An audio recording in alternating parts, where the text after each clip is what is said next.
Strait of Hormuz, 5:47 a.m., December 12th. USS Porter, an American guided missile destroyer, 300 sailors, 70 Tomahawk cruise missiles.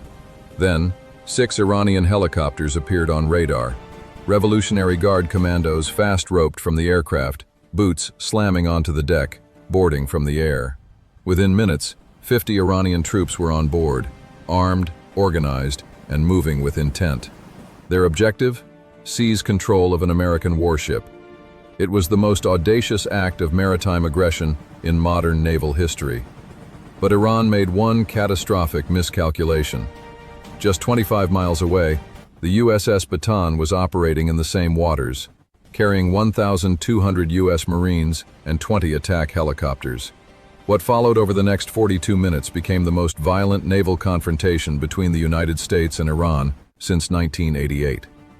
This is the story of how Iran attempted to hijack a U.S. destroyer and how the U.S. Navy took it back by force.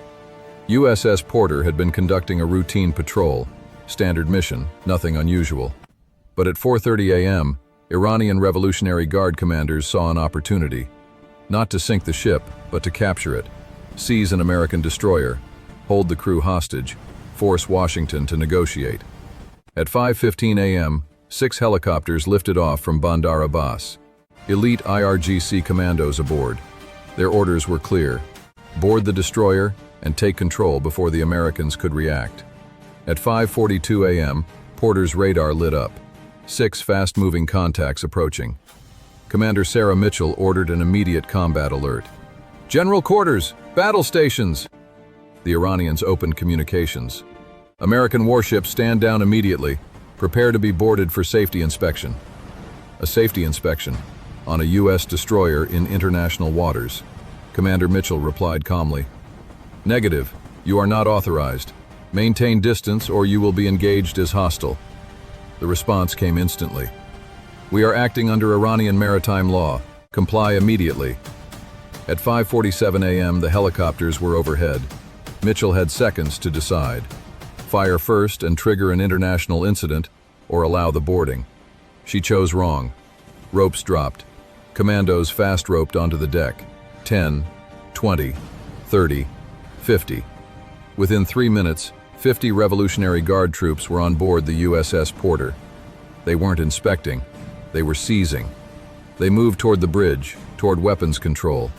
An Iranian colonel stormed forward. "You are under arrest. This ship is seized."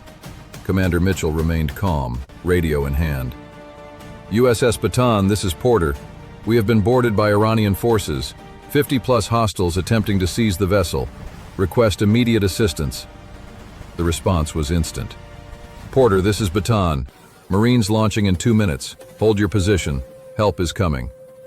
At 5:50 a.m., Bataan went to full combat readiness. At 5:52 a.m., 12 AH-1Z Viper attack helicopters lifted off, gunships armed with Hellfire missiles and 20mm cannons.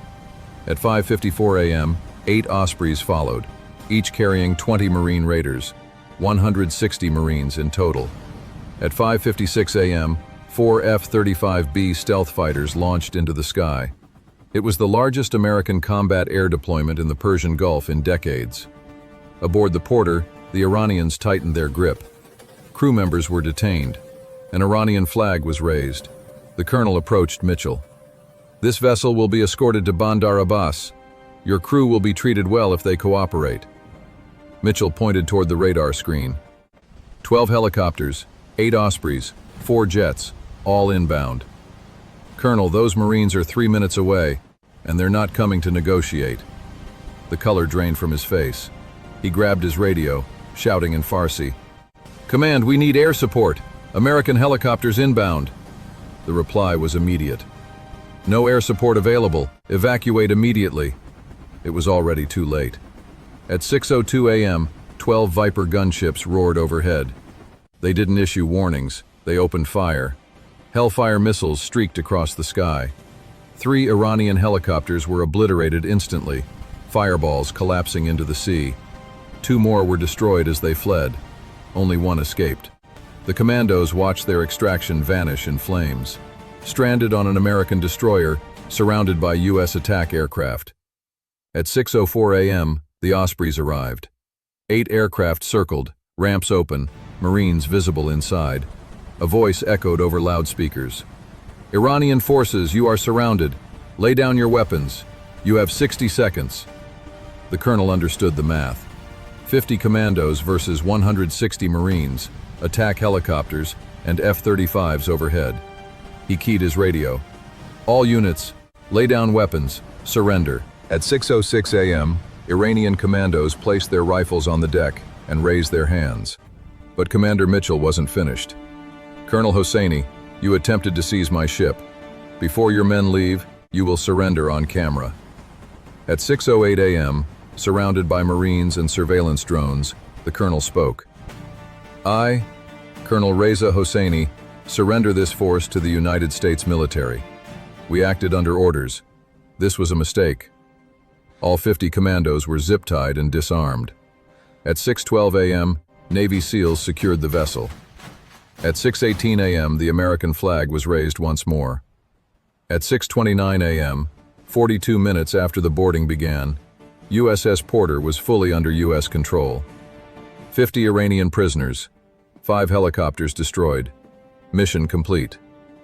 5:47 a.m., Iran boards USS Porter.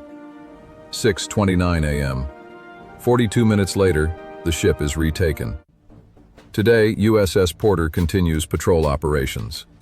Commander Mitchell was awarded the Navy Cross. The 50 Iranian commandos remain detained, awaiting trial. Iran learned a lesson that day. No one has successfully hijacked an American warship since 1968. This is what happens when you board a U.S. Navy ship. 5 helicopters destroyed, 50 prisoners taken, 42 minutes. One message to Tehran: don't touch our ships.